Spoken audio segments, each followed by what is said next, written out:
வங்கக்கடலில் நிலவும் ஆழ்ந்த காற்றழுத்த தாழ்வு மண்டலம் இன்று புயலாக வலுப்பெறும் என்று வானிலை ஆய்வு மையம் தெரிவித்துள்ளது.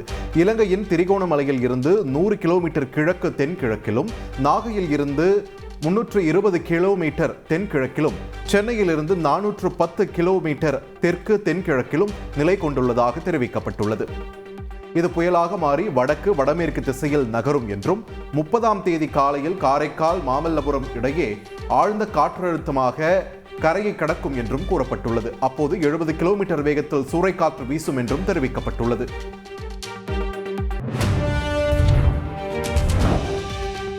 காஞ்சிபுரம், செங்கல்பட்டு, விழுப்புரம், கடலூர் மாவட்டங்கள் மற்றும் புதுவை பகுதியில் அதி கனமழைக்கு வாய்ப்புள்ளதாக வானிலை ஆய்வு மையம் தெரிவித்துள்ளது.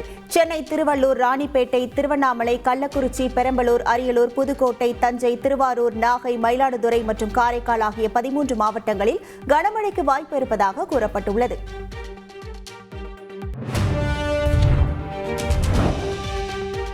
தமிழகத்தில் காலை 10 மணி வரை 8 மாவட்டங்களில் மழைக்கு வாய்ப்புள்ளதாக வானிலை ஆய்வு மையம் தெரிவித்துள்ளது. அதன்படி விழுப்புரம், கடலூர், மயிலாடுதுறை, நாகை, திருவாரூர் மாவட்டங்களில் மழை பெய்ய வாய்ப்புள்ளதாக தெரிவிக்கப்பட்டுள்ளது. மேலும் தஞ்சை, புதுக்கோட்டை, ராமநாதபுரம் மாவட்டங்களிலும் மழைக்கு வாய்ப்புள்ளதாக தெரிவிக்கப்பட்டுள்ளது.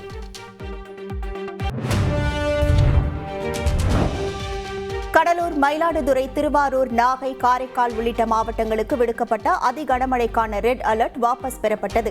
இந்த மாவட்டங்களில் கன முதல் மிக கனமழை வரை மட்டுமே பெய்ய வாய்ப்பு இருப்பதாக தெளிவுபடுத்தியுள்ள வானிலை ஆய்வு மையம் 5 மாவட்டங்களுக்கும் ஆரஞ்ச் எச்சரிக்கை விடுத்துள்ளது.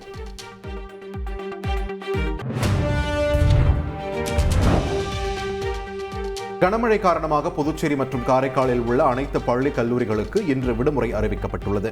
பெங்கல் புயல் காரணமாக அனைத்து அரசு உதவி பெறும் பள்ளிகள், தனியார் பள்ளிகள் மற்றும் அனைத்து கல்லூரிகளுக்கும் விடுமுறை அளிக்கப்படுவதாக புதுச்சேரி கல்வி அமைச்சர் நமச்சிவாயம் தெரிவித்துள்ளார்.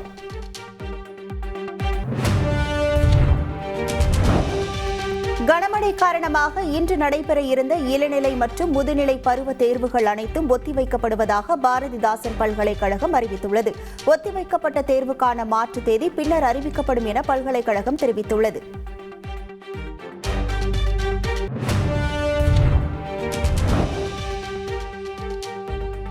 ஆழ்ந்த காற்றழுத்த தாழ்வு மண்டலம் காரணமாக சிதம்பரம் அருகே உள்ள சாமியார்பேட்டை கடற்கரையில் சுமார் 10 மீட்டர் உயரத்தில் கடல் அலை சீற்றத்துடன் வருவதால் கரையை தாண்டி கரைப்பகுதிக்குள் கடல் நீர் புகுந்து வருகிறது. இதனால் அச்சமடைந்துள்ள மீனவர்கள் படகுகளை மேடான பகுதிகளுக்கு டிராக்டர் மூலம் கட்டி இழுத்துச் செல்கின்றனர்.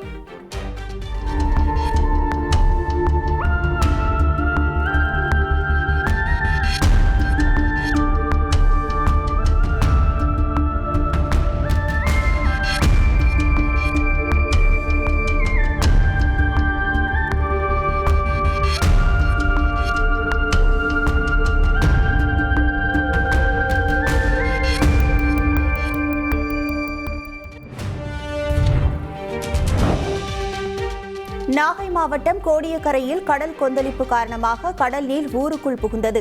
கரையில் நிறுத்தப்பட்டு இருக்கும் படகுகள் பாதிக்கப்படாமல் இருக்க மீனவர்கள் டிராக்டர்களை கொண்டு அவைகளை பாதுகாப்பான இடங்களுக்கு கொண்டு சென்றனர்.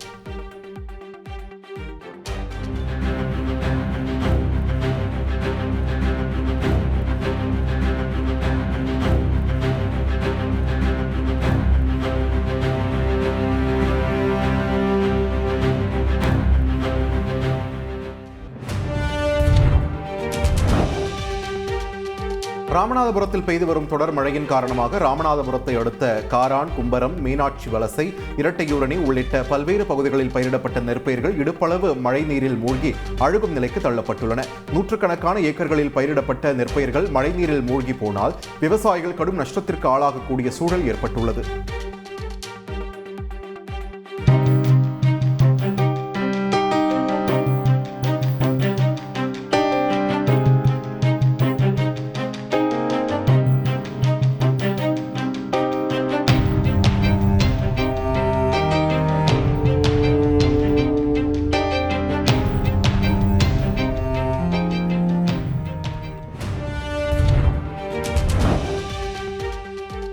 அருகே பாலாறு அணை முழு கொள்ளளவை எட்டியுள்ளதால் கரையோர மக்களுக்கு பொதுப்பணித்துறையினர் 2ஆம் கட்ட வெள்ள அபாய எச்சரிக்கை விடுத்துள்ளனர். அணைக்கான நீர்வரத்து அதிகரிக்கும் பட்சத்தில் பாலாறு, பெருந்தலாறு அணையிலிருந்து உபரி நீர் திறக்கப்பட உள்ளது. சண்முக நதி ஆற்றங்கரை ஓரம் உள்ள பொதுமக்கள் எச்சரிக்கையாக இருக்கும்படி பொதுப்பணித்துறை அறிவுறுத்தியுள்ளது.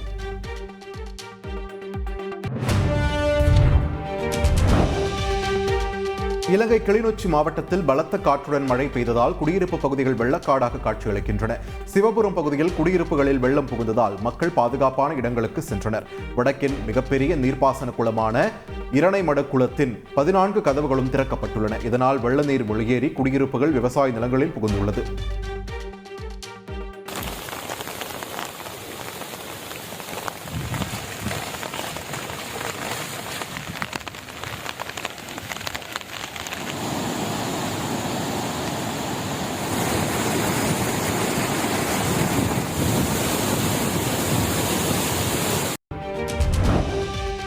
பிரதமரின் விஸ்வகர்மா திட்டத்தை தமிழ்நாடு அரசு செயல்படுத்தாது என ஒன்றிய குறு சிறு மற்றும் நடுத்தர தொழில் நிறுவனங்கள் துறை அமைச்சர் ஜித்தன் ராம் மஞ்சிக்கு முதல்வர் மு.க.ஸ்டாலின் கடிதம் அனுப்பியுள்ளார்.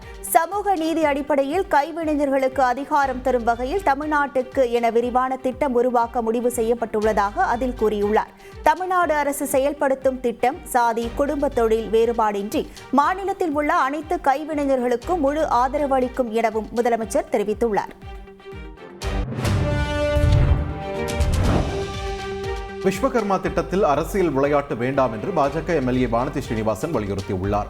கைவினை கலைஞர்களின் வாழ்வில் ஒளியேற்றுவதை நோக்கமாக கொண்ட இத்திட்டத்தின் மூலம் பல மாநிலங்களில் லட்சக்கணக்கானோர் பயனடைந்துள்ளதாகவும் தெரிவித்துள்ளார். சாதி அடிப்படையிலான தொழில் முறையை ஊக்குவிக்கும் திட்டம் என பேசும் முதலமைச்சர் திமுக தலைவர் பதவியை அனைவருக்கும் பொதுவாக எப்போது ஆக்குவார் என்றும் வானதி ஸ்ரீனிவாசன் கேள்வி எழுப்பியுள்ளார்.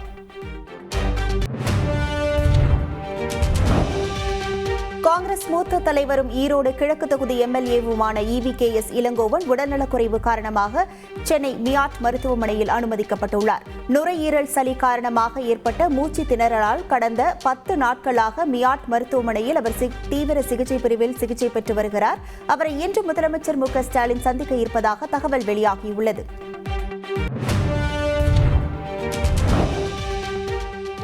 திமுக தன்னை வெளியேற்றியதாக மதிமுக பொதுச் செயலாளர் வைகோ உருக்கமாக பேசியுள்ளார். மதிமுக சார்பில் மாவீரர் நாள் வீரவணக்க கூட்டத்தில் பேசிய அவர் 30 ஆண்டுகள் திமுகவில் பணியாற்றிய போது 27 முறை சிறை சென்றதாக தெரிவித்தார். உயிரையே தர தயாராக இருப்பதாக மேடைக்கு மேடை முழங்கியதாகவும் அந்த இயக்கத்தில் இருந்து தான் வெளியேற்றப்பட்டேன் என்றும் அவர் கூறினார். நான் திராவிட முன்னேற்ற கழகத்திலே 30 ஆண்டுகள் பணியாற்றி இருக்கிறேன். 27 முறை திராவிட முன்னேற்ற கழகத்திலே சிறைக்கு சென்றிருக்கிறேன்.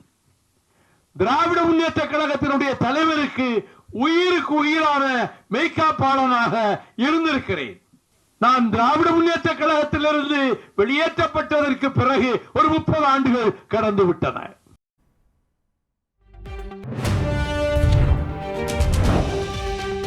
ராமதாசுக்கு வேறு வேலை இல்லை என்று முதலமைச்சர் மு.க.ஸ்டாலின் பேசியதற்கு கடும் எதிர்ப்பு தெரிவிக்கப்பட்டு வருகிறது.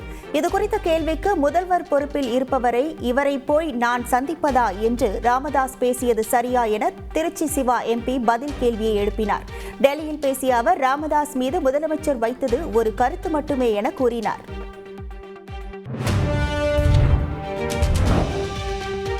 முதலமைச்சர் மு.க.ஸ்டாலின் அளவுக்கு தனக்கு அரசியல் ஞானம் இல்லை என்று பாமக நிறுவனர் ராமதாஸ் தெரிவித்துள்ளார். முதலமைச்சரை போல் அரசியல் ஞான ஒளி தனக்கு இல்லாதது வருத்தமாக இருப்பதாகவும் ராமதாஸ் பேசியுள்ளார். அவரை போன்று ஞான பிரகாசமான ஞான ஒளி, அரசியல் ஞான ஒளி, சாதாரண ஞான ஒளி இல்லை, அரசியல் ஞான ஒளி அவருக்கு இருப்பதை போன்று எனக்கு நான் பெறவில்லையே, வருத்தமாக இருக்கிறது. அவ்வளோதான்.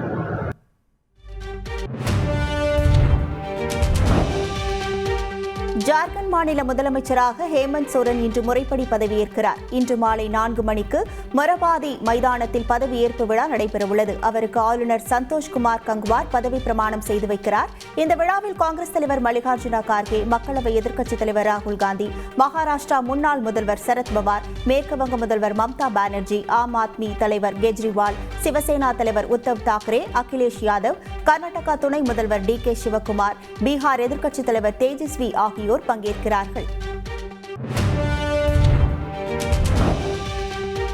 ஹேமந்த் சோரன் பதவியேற்பு விழாவில் பங்கேற்க துணை முதலமைச்சர் உதயநிதி ஸ்டாலின் இன்று ஜார்க்கண்ட் செல்கிறார். ஜார்க்கண்ட் சட்டமன்ற தேர்தலில் ஜார்க்கண்ட் முக்தி மோர்ச்சா தலைமையிலான இந்தியா கூட்டணி வெற்றி பெற்று ஆட்சி அமைக்கும் நிலையில் பதவியேற்பு விழாவில் துணை முதலமைச்சர் உதயநிதி ஸ்டாலின் இன்று பங்கேற்கிறார்.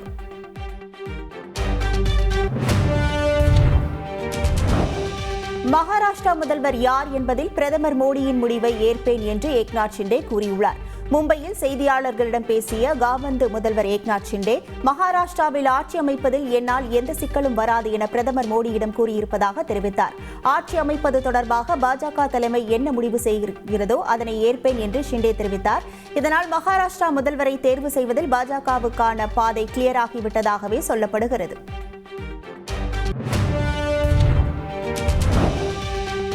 ஏக்நாத் ஷிண்டே அறிவிப்பை தொடர்ந்து பாஜகவைச் சேர்ந்த தேவேந்திர ஃபட்னவிஸ் பாஜக முதல்வராக வாய்ப்பு பிரகாசமாகி இருப்பதாக கூறப்படுகிறது. ஏக்நாத் ஷிண்டேவும் தேவேந்திர ஃபட்னவிஸும் பாஜக, சிவசேனா, தேசியவாத காங்கிரஸ் இணைந்தே ஆட்சி அமைப்போம் என்று தெரிவித்துள்ளனர். மகாராஷ்டிராவில் ஆட்சி அமைப்பது தொடர்பாக டெல்லியில் மத்திய அமைச்சர் அமித்ஷா தலைமையில் இன்று முக்கிய ஆலோசனையும் நடைபெறுகிறது. இதையொட்டி கூட்டணி கட்சியில் சிவசேனா, தேசியவாத காங்கிரஸ் தலைவர்கள் டெல்லியில் முகாமிட்டுள்ளனர்.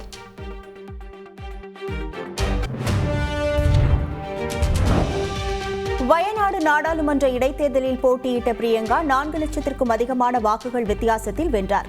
இதன் தொடர்ச்சியாக பிரியங்கா காந்தி முதன்முறையாக எம்பியாக நாடாளுமன்றத்திற்குள் நுழைகிறார். அவர் இன்று காலை 11 மணியளவில் மக்களவை எம்பியாக பதவியேற்கிறார். எம்பியாக பதவியேற்க இருக்கும் அவருக்கு பலரும் வாழ்த்துக்களை தெரிவித்து வருகின்றனர். முன்னதாக காங்கிரஸ் பொதுச் செயலாளர் பிரியங்கா காந்தியிடம் தேர்தல் வெற்றி சான்றிதழை காங்கிரஸ் நிர்வாகிகள் வழங்கினர்.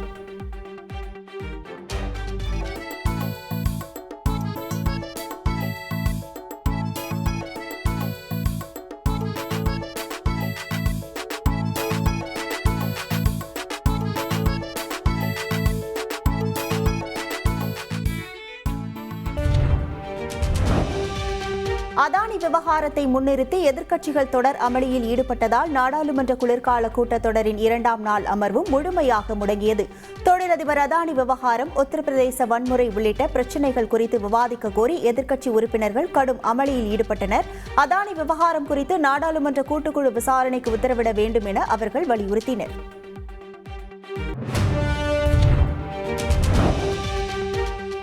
2 நாட்கள் நாடாளுமன்ற அவைகள் முடக்கப்பட்டதில் தங்களுக்கு உடன்பாடு இல்லை என்று இந்தியா கூட்டணியில் உள்ள திரிணாமுல் காங்கிரஸ் கட்சி அதிருப்தி தெரிவித்துள்ளது. அதானி விவகாரத்தை மட்டும் முன்னிறுத்தி நாடாளுமன்றம் முடக்கப்படுவதை விரும்பவில்லை என்றும், மக்கள் பிரச்சனைகளை பேச நாடாளுமன்றம் செயல்படுவது அவசியம் என்றும் திரிணாமுல் காங்கிரஸ் எம்பி டெரக் ஓ'பிரையன் கூறியுள்ளார். இது இந்தியா கூட்டணி தலைவர்களுக்கு அதிருப்தியை ஏற்படுத்தி இருப்பதாக அரசியல் வட்டாரங்கள் தெரிவிக்கின்றன.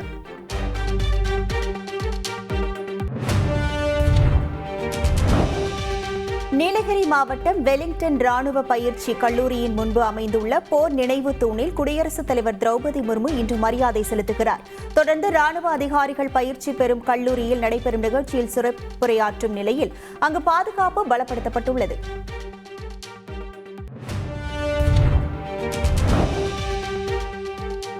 தமிழ்நாடு அரசு பணியாளர் தேர்வாணையத்தின் மூலம் குரூப் 4 பணியிடங்களில் 8,932 இடங்களை நிரப்புவதற்கான கலந்தாய்வு ஜனவரி மாதம் நடைபெறும் என்றும், தகுதி பெற்றவர்களின் சான்றிதழ் சரிபார்க்கும் பணிகள் நடைபெற்று வருவதாகவும் தமிழ்நாடு அரசு பணியாளர் தேர்வாணையத்தின் தலைவர் பிரபாகர் தெரிவித்தார்.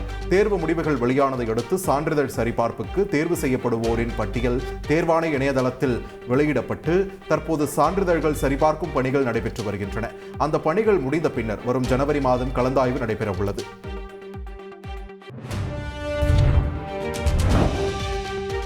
சென்னை மாநில கல்லூரி மாணவர் உயிரிழந்த வழக்கில் கைது செய்யப்பட்ட 7 பச்சையப்பன் கல்லூரி மாணவர்கள் ஜாமீன் கோரி சென்னை உயர்நீதிமன்றத்தில் மனு தாக்கல் செய்தனர்.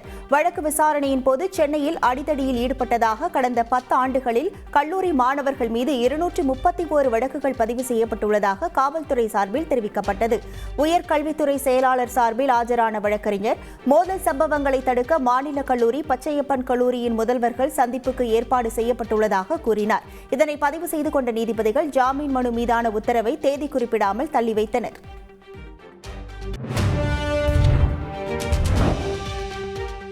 கேரள மாநிலம் கொல்லத்தில் இருந்து ஆந்திரா நோக்கி சென்ற ரயிலின் சக்கரத்தில் தீ விபத்து ஏற்பட்டது. சபரிமலை எக்ஸ்பிரஸ் ரயில் ஆந்திரா நோக்கி சென்று கொண்டிருந்த போது திருப்பூர் மாவட்டம் மஞ்சிப்பாளையம் அருகே மாற்றுத்திறனாளிகள் பெட்டிக்கு கீழே தீப்பற்றியது. அதிக புகை எழுந்ததை கண்ட டிக்கெட் பரிசோதகர் தகவலின் பேரில் ரயில் உடனடியாக நிறுத்தப்பட்டு ரயிலில் இருந்த தீயணைப்பான்கள் மூலம் தீ அணைக்கப்பட்டது. விசாரணையில் பெட்டியின் சக்கரம், பிரேக் இடையே இருந்த ரப்பர் உராய்ந்து தீப்பற்றியது தெரியவந்தது. இதையடுத்து அரை மணி நேர தாமதத்திற்கு பின்னர் மீண்டும் ரயில் புறப்பட்டு சென்றது.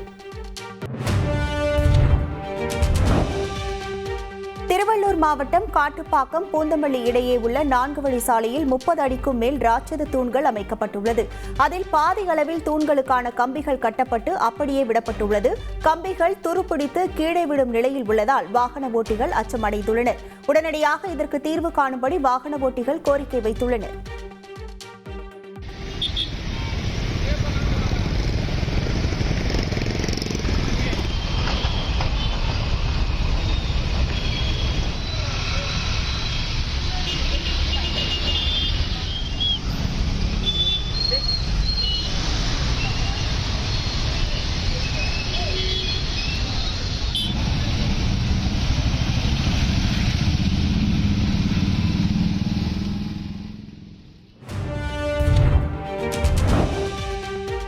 சென்னை திருவொற்றியூரில் ஆன்லைனில் எடை குறைப்பு பவுடரை ஆர்டர் செய்தவருக்கு கோதுமை மாவு பார்சல் வந்த சம்பவம் அதிர்ச்சியை ஏற்படுத்தியுள்ளது. திருச்சினானக்குப்பம் பகுதியைச் சேர்ந்த வசந்தராஜன் 5600 ரூபாய் கட்டி எடை குறைப்பு பவுடரை ஆர்டர் செய்துள்ளார். ஆனால் அவருக்கு அரிசி மாவு வந்துள்ளது. மீண்டும் ஆர்டர் செய்து கேஷ் ஆன் டெலிவரி போட்டுள்ளார். அப்போது கோதுமை மாவு வர ஆத்திரத்தில் தனியார் ஆன்லைன் நிறுவன சேவை மையத்திற்கு தொடர்பு கொண்டுள்ளார். சரியான பதில் கிடைக்காத நிலையில் வசந்தராஜன் கொடுத்த புகாரில் திருவொற்றியூர் போலீசார் விசாரித்து வருகின்றனர். நடிகர் தனுஷ் ஐஸ்வர்யா ரஜினிகாந்துக்கு விவாகரத்து வழங்கி சென்னை குடும்ப நல நீதிமன்றம் தீர்ப்பளித்தது. நவம்பர் 21ஆம் தேதி நேரில் ஆஜரான தனுஷ் ஐஸ்வர்யா இருவரும் தனியாக பேசி முடிவெடுக்க நீதிபதி அறிவுறுத்தினார். சிறிது நேர பேச்சுவார்த்தைக்கு பிறகு பரஸ்பரம் விவாகரத்து பெறுவதில் உறுதியாக இருப்பதாக தெரிவித்தனர். இதனையடுத்து நீதிமன்றம் தீர்ப்பை 27ஆம் தேதிக்கு தள்ளி வைத்தது. அதன்படி வழக்கில் தீர்ப்பை கூறிய நீதிமன்றம் இருவருக்கும் விவாகரத்து வழங்கியது.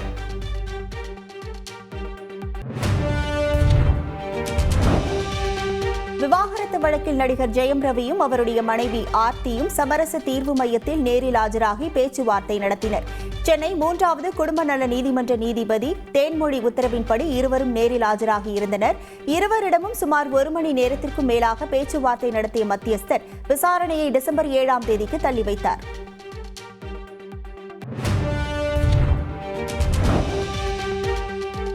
சர்வதேச டெஸ்ட் பவுலர்கள் தரவரிசை பட்டியலில் இந்திய வீரர் பும்ரா முதலிடத்திற்கு முன்னேறியுள்ளார். பெர்த் டெஸ்டில் 8 விக்கெட்டுகளை வீழ்த்திய பும்ரா 883 புள்ளிகளுடன் முதலிடம் வகிக்கிறார். ரபாடா 2ஆம் இடத்திலும் ஹேசல்வுட் 3ஆம் இடத்திலும் உள்ளனர்.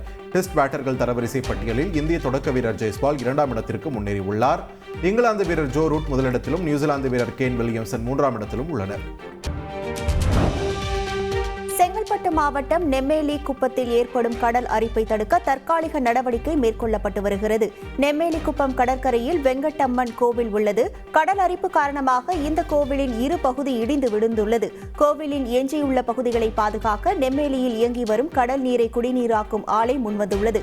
அதன்படி வெங்கட்டம்மன் கோவிலை சுற்றி பாறைகள் போடப்பட்டுள்ளது. இதனையடுத்து கடல் அலைகள் முன்னோக்கி வருவதை தடுக்கும் பொருட்டு கற்களை அமைக்கும் பணியும் நடைபெற்று வருகிறது.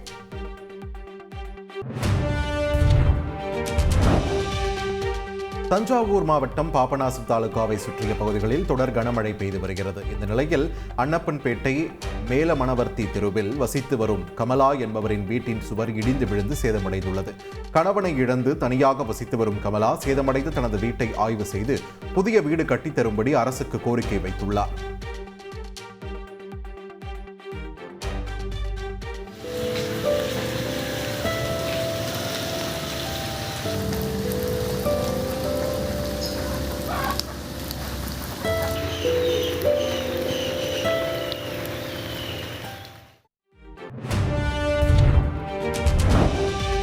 திருச்செந்தூரில் 2வது நாளாக கடல் 100 அடி உள்வாங்கியது. நேற்றைய தினம் 80 அடி உள்வாங்கிய கடல் இன்றைய தினம் சுமார் 100 அடிக்கு உள்வாங்கி காணப்படுகிறது.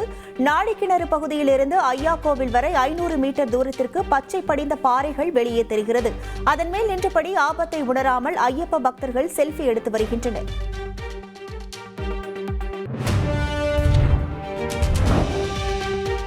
கரூர் மாவட்டம் வெண்ணெய்மலை பகுதியில் புகழ்பெற்ற பாதரச சிவலிங்கம் அமைந்துள்ளது. இக்கோவிலுக்கு கஜகஸ்தான் நாட்டைச் சேர்ந்த அலீனா, ஆர்கியோட், திமு ஆகிய 4 ஆன்மீக சுற்றுலாவிற்கு வருகை தந்துள்ளனர். 20 நாட்கள் சுற்றுப்பயணமாக தமிழகம் வந்துள்ள இவர்கள் பாதரச லிங்கம் முன்பாக சிவனடியாராக மாறி தங்கள் இயற்பெயரையும் மாற்றிக்கொண்டனர். இக்குழுவினர் ராமேஸ்வரம், நவகிரக ஸ்தலங்கள், பழனி உள்ளிட்ட பல்வேறு ஆன்மீக தலங்களுக்கு பயணம் மேற்கொள்ள உள்ளதாக தெரிவித்துள்ளனர்.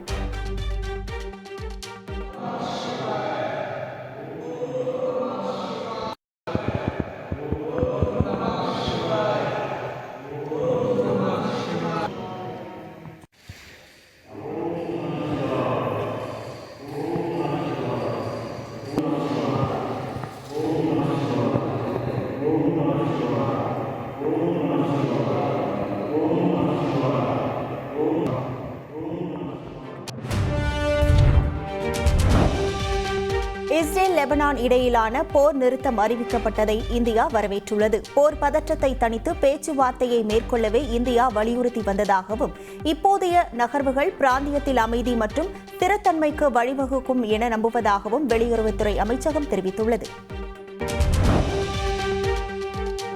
முன்னாள் முதலமைச்சர் ஜெயலலிதாவின் வழக்கறிஞர் ஜோதி முதலமைச்சர் மு.க.ஸ்டாலின் முன்னிலையில் திமுகவில் இணைந்தார்.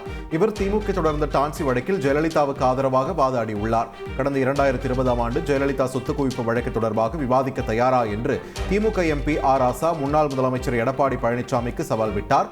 அப்போது அதிமுக சார்பில் நான் விவாதிக்க தயார் என ஜோதி அறிவித்திருந்தார் என்பது குறிப்பிடத்தக்கது.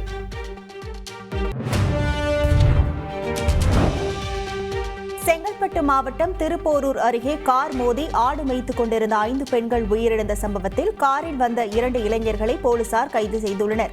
சித்தலப்பாக்கத்தை சேர்ந்த ஜோஷ்வா, பெருங்குடியை சேர்ந்த தாஹித் அகமது ஆகிய பொறியியல் மாணவர்களை போலீசார் கைது செய்தனர். விபத்தை ஏற்படுத்திய 2 பேர் மீதும் பொதுமக்கள் தாக்குதல் நடத்தியதால் இருவரும் அரசு மருத்துவமனையில் அனுமதிக்கப்பட்டுள்ளனர். முன்னதாக விபத்தை கண்டித்து இறந்தவர்களின் உறவினர்கள் சாலை மறியலில் ஈடுபட்டதால் போக்குவரத்து பாதிக்கப்பட்டது.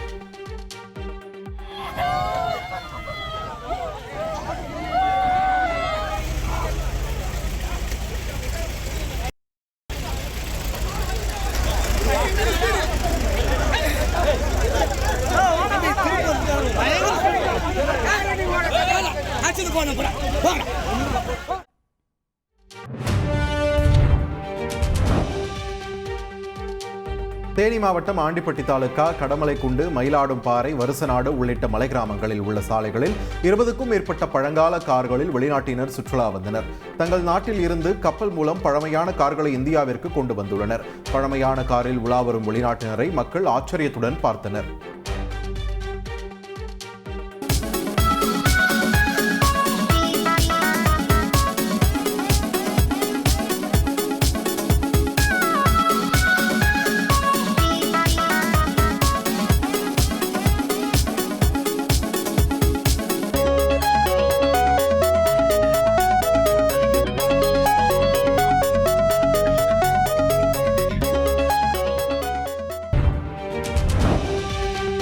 மதுரை பாத்திமா கல்லூரி அருகே சாலையோர ஆக்கிரமிப்பை அகற்றிய அதிகாரியுடன் அதிமுக நிர்வாகி வாக்குவாதத்தில் ஈடுபட்டார். அதிமுக நிர்வாகி நீதிகாந்த், அஜய்குமார் ஆகிய இருவரும் பட்டா நிலத்தில் உள்ள கடையை எப்படி அகற்ற முடியும் என அதிகாரியிடம் கேள்வி எழுப்பினர். சாலையோரம் உள்ள கடை ஆக்கிரமிப்பு இல்லை என கூறி அதிமுக நிர்வாகிகள் அதிகாரிகளை தகாத வார்த்தைகளால் வசைபாடிய காட்சி சமூக வலைதளத்தில் வெளியாகியுள்ளது.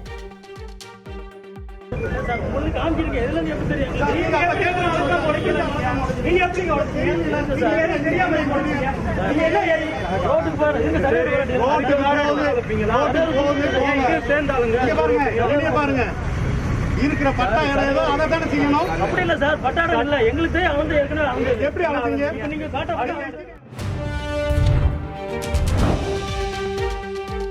பாமக நிறுவனர் ராமதாஸை இழிவாக பேசியதாக கூறி முதலமைச்சர் மு.க.ஸ்டாலினை கண்டித்து போராட்டத்தில் ஈடுபட முயன்ற பாமகவினரை போலீசார் கைது செய்தனர். ராமதாஸ் தினசரி ஏதாவது ஒரு அறிவிக்கை வெளியிடுவார், அதற்கெல்லாம் பதில் சொல்ல வேண்டிய அவசியமில்லை என்று முதலமைச்சர் பேசியதை கண்டித்து பாமகவினர் தொடர் போராட்டத்தில் ஈடுபட்டு வருகின்றனர். வள்ளுவர் கோட்டத்தில் தடையை மீறி போராட்டத்தில் ஈடுபட முயன்ற பாமகவினரை போலீசார் கைது செய்தனர்.